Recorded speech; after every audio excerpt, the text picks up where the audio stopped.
Well, hello and blessings, everybody. This is Steph with the June 2019 monthly message video. You know, every time I do a monthly message or every time I respond to one of the questions I receive for my advice column, it's the same practice that I have uh, before I sit down with a client. I've been doing it for 20 years and I call it just listening, stopping, pausing, and tuning into what Spirit wants to speak about through me. And so it's really a form of surrender. And I have to tell you that oftentimes when the subject matter comes in, like this month, for example, there's a certain amount of resistance on my part. It's a subject or an issue or a concern that part of me would rather not address. But I have committed to doing that, to listening in and honoring what Spirit wants to do through me.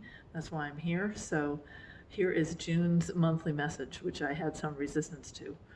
And I'm hoping that if you experience some resistance as well, that you'll just stick with me and stay with me through this so that we can receive the blessing from it.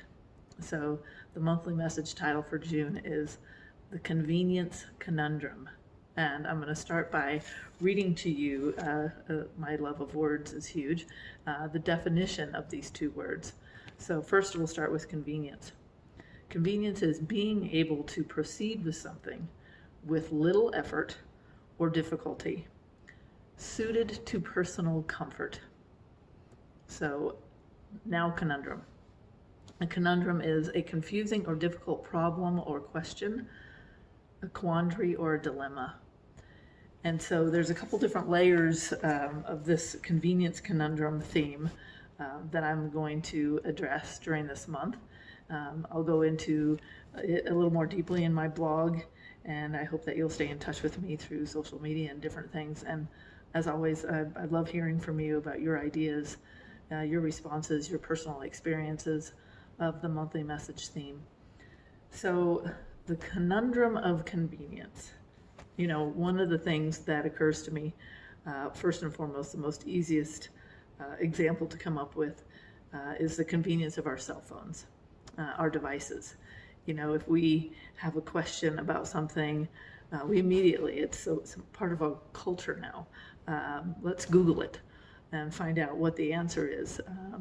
And, you know, we all talk about how we see other people always on their phones, and we know that about ourselves, or at least I'll speak for myself.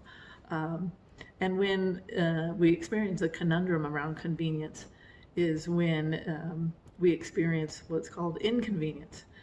So how do you respond when, well, let's try this one, when you have no cell service, or when you run out of data, like I recently had both occur for me on my vacation with my family in Oregon. How do you react when you're inconvenienced? I have to tell you that the conundrum is that at first it's a total pain and we want what we're used to, the convenience, the easy answer. And when we don't have it, there are amazing gifts that come in.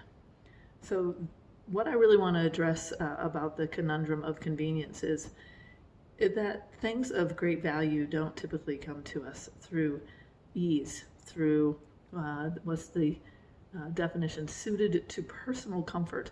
Now, I'm a big advocate of comfort. I love a soft pillow and a warm blanket and a nap on a rainy day. But when comfort is something that overrides the need for addressing something difficult, be it a pattern of ours, a way that we react or behave or respond that doesn't really serve our hearts, that doesn't bring us what we truly want in our souls, then comfort is like denial. Comfort can be like the inconvenience of having to look at something that needs to be changed. So I'm a big advocate of looking at that which is difficult, not denying it, not running away from it. And so I'm asking you to consider this month what your conundrum of convenience is. And I'm not going to go into it a lot right here. I will blog about this more. I've already started that blog, but one of the big conveniences that I'm experiencing a conundrum about That not only affects me individually, but it affects every living thing on this planet. And that is the conundrum of convenience around how we live, and the conveniences that we enjoy are impacting this planet. And I'm tempted to keep going on this subject, but I want you to stay with me. I want you to read the blog. But just notice, just imagine trying to live without anything plastic. Try it for a day. You'll see how invasive and pervasive the things that we consider and that are a convenience, the conundrum that they create. If you're paying attention or you watch the news, which I don't much, but if you're on social media, if you see headlines, then you're probably aware of the conundrum that we are in as a species and as a planet. So just let's look together at how conveniences not only serve us, but how they might not be serving us, and how allowing ourselves to be inconvenienced to look at that which is not working can ultimately be a tremendous blessing. So that's enough for me for June monthly message video for right now. Stay in touch. Much love and many blessings. And I'll see you all soon. Bye-bye.